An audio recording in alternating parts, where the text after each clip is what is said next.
and share with him some of the struggles that I was, very practical struggles that I was experiencing as a Methodist pastor with these particular opinions. And he looked at me and he said, well, do you pray the rosary? I said, no, I don't pray I'm a Methodist pastor. I can't pray the rosary. He said, I'm kind of surprised he even asked that question. He did. He asked me to pray the rosary. So it was the insight that he had. Amazing. And he looked at me and he said, you pray to Mary. She will not let you down. And so I did. And she didn't. So that's still amazing to me, because I'm trying to think of where you were at in your journey, that you would have allowed yourself to be open to it. Okay. I was exploring, and we had been praying the Liturgy of the Hours, and I'd been lighting candles and had a little icon there. What kinds of Catholic stuff? Yeah, it just it seemed to be another just refreshing aspect of this Christian spirituality that I was exploring. In any case, he invited me to do that, and as I prayed the rosary, the crisis got worse. Things got worse. When you pray, that's frequently what happens. And so things got so bad that one day I went back to the priest and I said, Father, I've got to do something.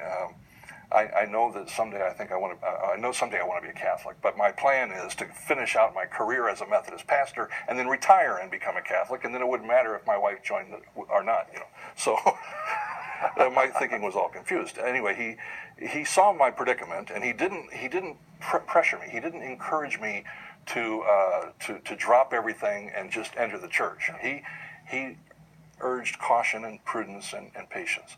And so but at this particular crisis, he reached in his drawer, pulled out a diocesan directory, opened it up, and he said, here's something that might interest you. Over at the University of Dallas, there's a program in pastoral theology. It's a master's degree in pastoral theology, directed by a guy named Douglas Bushman.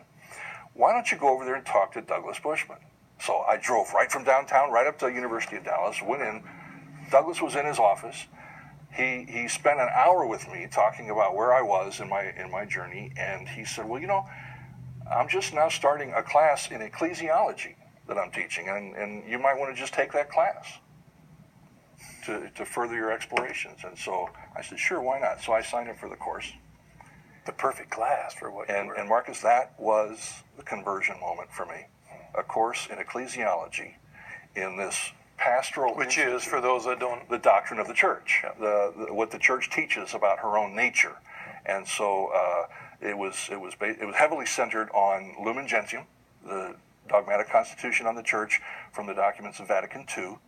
And as a United Methodist pastor, looking at Lumen Gentium, hearing it faithfully explained by a man who was living the faith, Douglas Bushman, a light bulb went off, and I said, this is the truth. I've got to pursue this. Well, the priest that I had been talking to encouraged me to go ahead and explore some more, not do anything rash, like quit my job.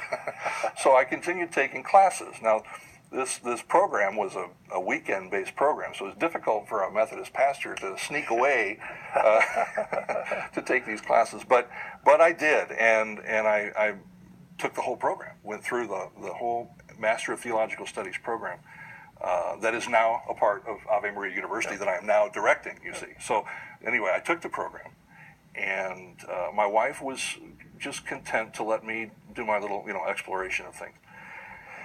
There came a point in 1999, we had the opportunity to visit Rome. And this pilgrimage to Rome was attended by a number of people who were also in the master's program, a number of women who were in the master's program, women that my wife was able to speak to, women who were theologically educated enough to be able to answer her questions in a way that her husband never could, if you know what I mean. And so they were able to clarify some issues in her mind. We came back from Rome, and a couple of weeks after we got back, my wife told me, she said, if you want to become a Catholic, I can become a Catholic. Well, one of the major obstacles was now taken care of, you see. So my wife was willing to come along with me. My kids were at an age where they would follow mom and dad and do do the right thing. So I thought, well, now all I have to do is figure out a way to feed my family. And just a few short weeks after that, an associate director of the program quit.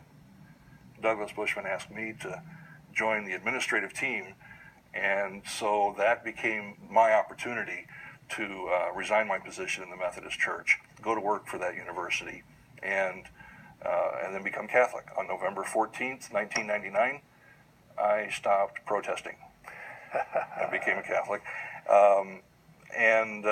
Shortly after that, Professor Bushman asked me to teach a scripture course, and I can't tell you how much I love sharing with Catholics the sacred scriptures, especially since they know I'm a convert and they have all kinds of questions about how do Protestants answer this, or how do they deal with John chapter 6, or they have all these questions that they ask me, and I really enjoy being a resource for them, helping them along the road. We asked a question about